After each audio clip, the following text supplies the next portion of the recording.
Hi everybody, it's Agnes, and Sohn has asked for two focus wheels. The focus one I just did on trust, and now I'm going to do a living in the end one that she has requested.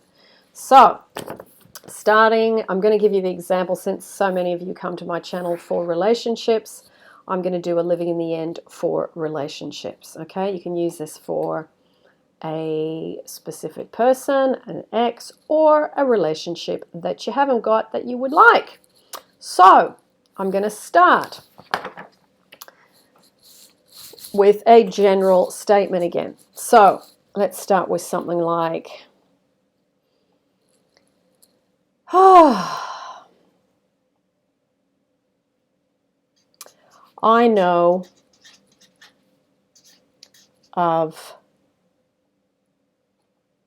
a great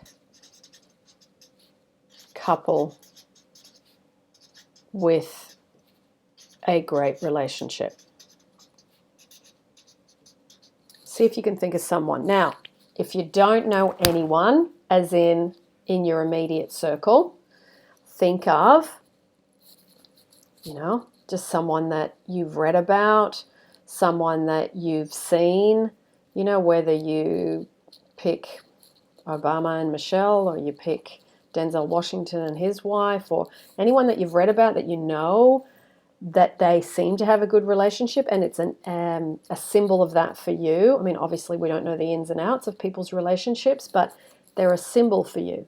So if they are a symbol for you, you think, wow, their relationship is great, or it appears great, that's the one I'm going to use for this exercise. Okay, so again, living in the end. In the middle, you've got the goal, a peaceful and loving relationship. That's a end result that you would like to have, and you haven't got that at the moment. So we start with the first little, this is meant to be a focus wheel, but goodness, you wouldn't want to put that wheel on your car, would you?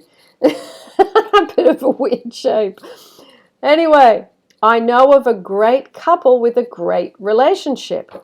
So you go, okay, yep, I do. I don't have one, but I know of a great couple. So you just think of them and go, oh, I love, and think of the things that you've seen about their relationship that you love, and just sort of go through it in your head and go, yep, that's the sort of stuff I want in my relationship. Okay, so then we go on to the next compartment or the next segment. Okay, so let's try something else.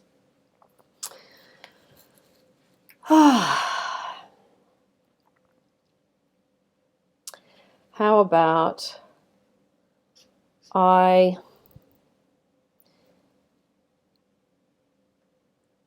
remember when, let's use that today. I remember when I felt good in a relationship. Now, some of you might say, well, I've never been in one, so how can I do that? Well, you have relationships with other people. So think of who that is. Think of relationship that you've had again with someone unrelated, a boss, a sister, a brother, a mother, a father, a friend, a cousin, anyone that you've had a great relationship with, and start to think about what were the qualities in that relationship that you really liked. And just think about those for a minute. What did I love? That we laughed a lot, that we just clicked, we understood each other, we just felt a connection. We, with my boss, we just really work well together. He trusts me, I trust him, and it just feels good. Or, my mum, I know she really loves me and I really love her, and we just get on, and there's no control. There's just understanding of who I am, and I understand who she is. Those kind of things. So when you get to reading this, try and activate that within you about that person. Okay? So let's go back to this. Living in the end.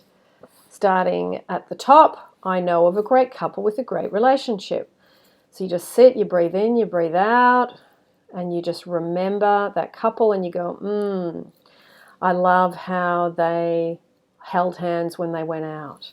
I loved how, they had their arms around each other when they were sitting together. I love how they do things together on their birthdays. I love how they surprise each other with fun things. Whatever you know. Now, depending on how close you are, you will know certain things about people's relationships that are really lovely. So try and activate those. Okay, then moving on to this one. I remember when I felt good in a relationship. Now, many people start relationships and they start off really well in the honeymoon phase. So go back and if you've been in a relationship, reactivate remembering what it felt like at that first little bit of time. Usually the first month, 2, up to 6, sometimes up to 12, before, the cracks appear and stuff starts to go wrong. There is a period, a honeymoon period as they call it, where things go really well. So try and activate that. If you've had a relationship, if you haven't had one, use the example of someone that you know that you've had a good relationship with in another capacity. Okay? So, moving on, we're moving again steadily towards the middle, which is peaceful, loving relationship. Okay? So, let me see what we can do here. I remember when I felt good in a relationship. I love thinking about sharing my time off with my loved one. Now, if you're feeling really needy, lonely, and not good, this statement's not going to make you feel good. But if you're having a good day and you're feeling self-love and you think, yeah, I'm feeling good and it'd be great to have that, then that's a little extra statement you can make. If it doesn't work for you, don't use it. Try something else. So again, you go back to the top. I know of a great couple with a great relationship. Breathe in, breathe out, and just remember the things that you've seen about them that you go, ooh, I really love that. Next statement, I remember when I felt good in a relationship. So you go back, you relive it, you anchor it in, and you feel a bit of relief there. That's what this focus wheel does, is it helps you to feel relief. Okay, then you go to the next one. I love thinking about sharing my time off with a loved one. If you have weekends off, wouldn't it be nice to go walk on the beach, go to a lovely cafe, have a meal, go somewhere where they've got a log fire, cuddle up on the couch, have a really nice hot chocolate with marshmallows, holding hands, and eating your favorite home-cooked meal, maybe a nice pumpkin soup with some crusty bread and a lamb roast, or if you're vegetarian lasagna, something like that. So you start to put in to your head the things you'd like to do to share your time off with someone. Okay, so remember, focus wheels are about getting out of problem and getting into solution. So you're moving your way around. So we're still aiming for the middle thing, which is peaceful, loving relationship.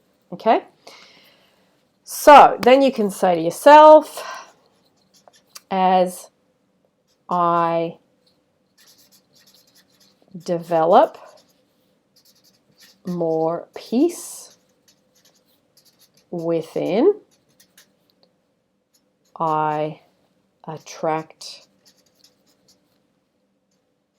it in relationship, because relationships are a reflection of you. So the more chaotic you are, the more you attract madness in a relationship, chaos, difficulty, etc., etc.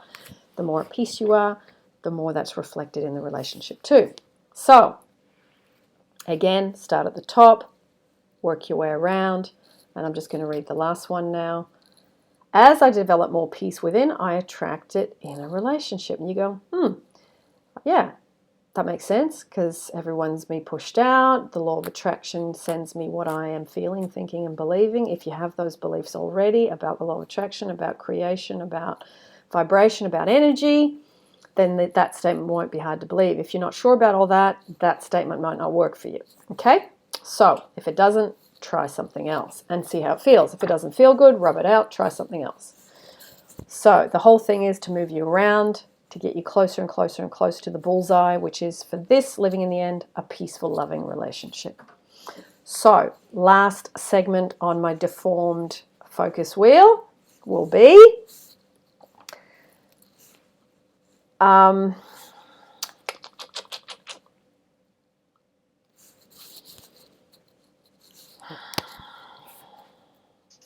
as I meditate and practice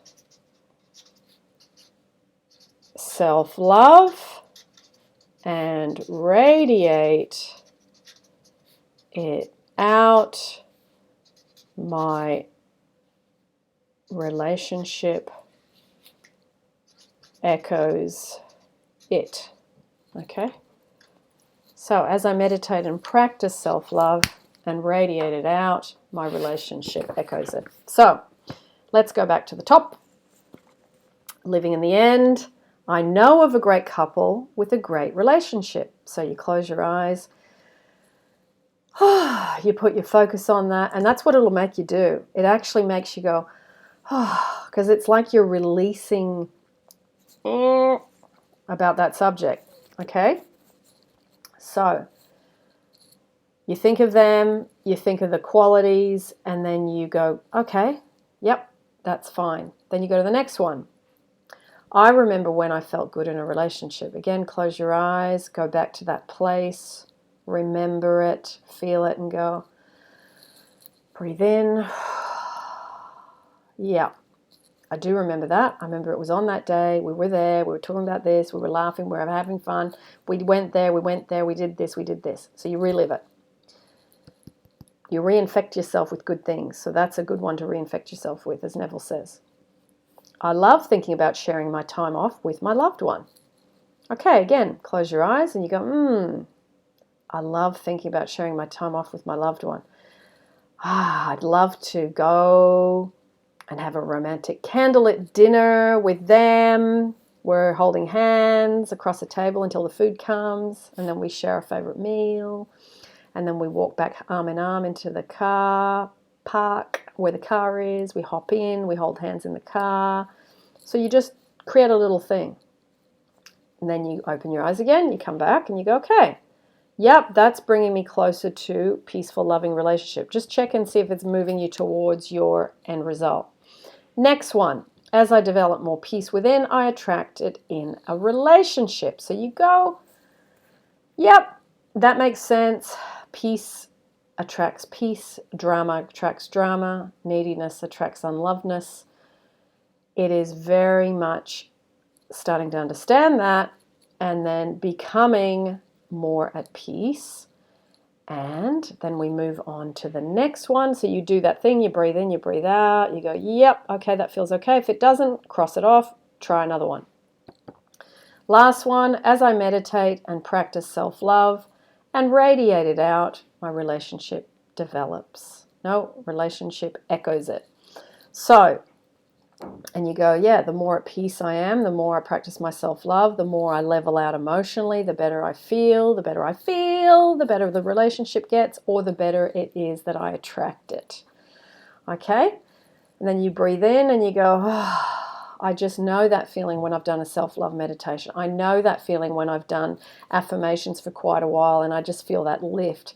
I understand that it's a reflection of me. I understand more that as I radiate love out rather than trying to get love, that it comes to me. And then you go, I have a loving, peaceful relationship. I wasn't able to write that in there because my middle bit was a bit small. So you would write, I have, or I am in a peaceful, loving relationship. You write that in there. So yeah, you can do this once a week. You can do it, read them, like keep them. I used to keep mine. I'd have like 7 in a week. I'd do 7, one every night for a while. And then you sort of are ironing out the kinks and everything that you believe that's not helping you. You're getting rid of negative beliefs. You're slowly relaxing, allowing, rather than trying to force and make things happen. This is a very gentle way of just being able to get to the place where you are in a much better mental state. So that's it for that, and I hope you've enjoyed the little 2-part series on the focus wheel. There is actually another focus wheel that I did. I'll put that in the description below for you, for those of you that want to check it out. All right? Hasta la vista, babies!